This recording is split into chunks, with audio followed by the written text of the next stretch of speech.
बिस्मिल्लाहिर्रहमानिर्रहीम। अस्सलाम वालेकुम गाइस। देखिए मैं इस वक्त सियाचिन के गांव में मौजूद हूँ।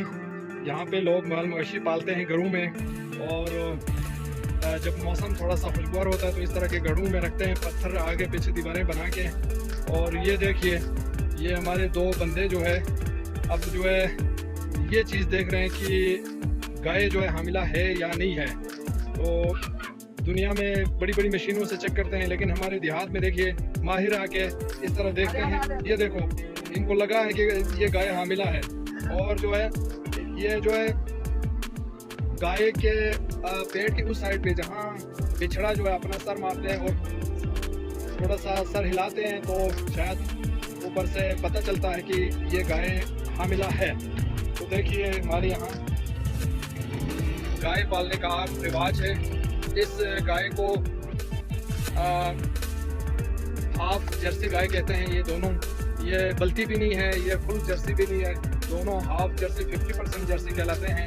तो आमतौर पे लोग घरों में ये पालते हैं और इनसे दूध हासिल किया जाता है। तो बड़े मुफीद, बहुत ही मुफीद जानवर है।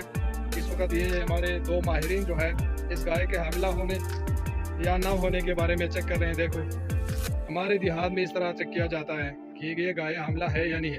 अच्छा, अस्सलाम वालेकुम गुलाम नबी भाई, क्या हाल है? खैरियत से है? अस्सलाम वालेकुम, ठीक हो? खैरियत है? अच्छा, आप दोनों ये मवेशियों के बारे में माहिर हैं? जी जी बिल्कुल। ये तो 3 महीने के बाद 4 महीने में पता चलता है। अच्छा अच्छा, जी 4 महीना होने वाला है। जी जी जी चेक कर रहा था जी। हमला है या नहीं। अच्छा, और अंदाजा हो गया कि ये हामिला है। बड़ी खुशखबरी की बात है इस गाय के मालिक के लिए। तो आप मुझे ये बताइए कि अगर ये गाय हामिला हो तो कैसे पता चलता है, क्या कुछ हिलती है? इसका ये सब भी मारते हैं। हाँ, एक मिनट जगह जरा दिखाई ना यहाँ उंगली से। अच्छा, इस जगह पे जी। झटका मारते हैं जी जी। इसमें बछड़ा है या नहीं है, तो इस तरह पता चलता है। अच्छा अच्छा, तो अमूमन इस तरह की जो गाय है किस उम्र में ये हामिला हो जाती है? अच्छा अच्छा अच्छा अच्छा, माशाल्लाह, सही सही। तो आप मुझे ये बताएं, इस वक्त इस तरह किस्म की गाय की क्या कीमत है? पाकिस्तानी रुपयों में इस वक्त क्या कीमत है? जी, 1000 रुपये, 80 से 90 हज़ार, 80 और 90,000 रुपीज़ इसका प्राइस है। तो आप मुझे बताएं, जो है ना इस तरह के इस साइज के इस किस्म की गाय कितने दूध देती है? ये मुख्तलिफ है। अच्छा ये देते हैं जो कोई 2 लीटर। जी जी हाँ जी, कोई जी 3 लीटर भी देता है। जी। अच्छा, 2-3 लीटर से ज्यादा नहीं देते हैं? ज्यादा नहीं देते हैं, कोई गाय का फर्क होता है। अच्छा अच्छा, खुराक का भी फर्क खुराक का फर्क होता है। तो लोगों को चाहिए ठीक ठाक खुराक रखें, इन लोगों का, इन चीज़ों का ख्याल रखें। क्या ख्याल है? अच्छा, तो आपके ख्याल में इस गाय के दूध के अलावा और क्या फ़ायदे हैं? इसका दूध का फायदा है जी।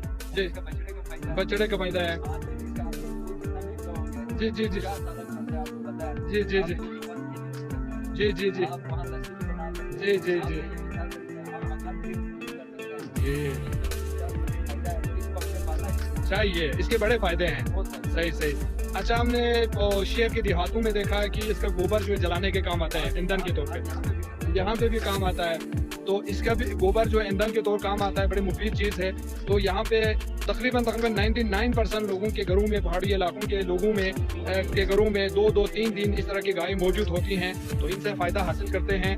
तो ये गाय के बारे में आपको मालूमात कब से हुई है? आप कब से इस चीज़ का माहिर है? अब 2-3 साल हो गए इसी में। अच्छा। हम फॉलो भी करते हैं। माशाल्लाह। जी जी, माशाल्लाह से बहुत ज़बरदस्त ज़बरदस्त। तो आगे पीछे किसी को ज़रूरत हुई ना, तो इस तरह हम जो है आपका नंबर दे सकते हैं या आपका नाम दे के उनको आपके पास भेज सकते हैं, ताकि उनके मालूमात में भी इजाफा हो और इस तरह ये गाय हामिला है यानी ये यकीन भी हो। और ये देखिए, बड़े रिज़्क वाले जानवर हैं, बहुत ही मुफीद है, पालतू जानवर है और बड़े वफादार हैं। कहते हैं कि पुरानी गाय अगर कश्मीर से भी यहाँ गिलगित बल्तिस्तान के पहाड़ों में लाई जाए तो भी ये गाय वापस कश्मीर पहुँच जाती है। अगर गिलगित बल्तिस्तान की पुरानी गाय जो है कश्मीर, यहाँ से सैकड़ों किलोमीटर दूर कश्मीर जो है, अगर उसको खरीद के ले जाए तो अगर वो बांध के ना रखे तो ये वापस गिलगित बल्तिस्तान में पहुँच सकती है। इसका मतलब ये है कि ये जानवर जो है बहुत ही वफादार जानवर है, बहुत ही मुफीद और वफादार जानवर है। ये किसी बच्चे को नहीं मारता। ये देखिए, पहाड़ों में, पहाड़ी इलाकों में इस तरह आम गायें पाली जाती है। बहुत ही मुफीद जानवर है। तो तमाम गाय ऐसे गुजारिश है कि वीडियो को ज़्यादा से ज़्यादा लाइक करें, शेयर करें और चैनल को सब्सक्राइब करें। Thank you.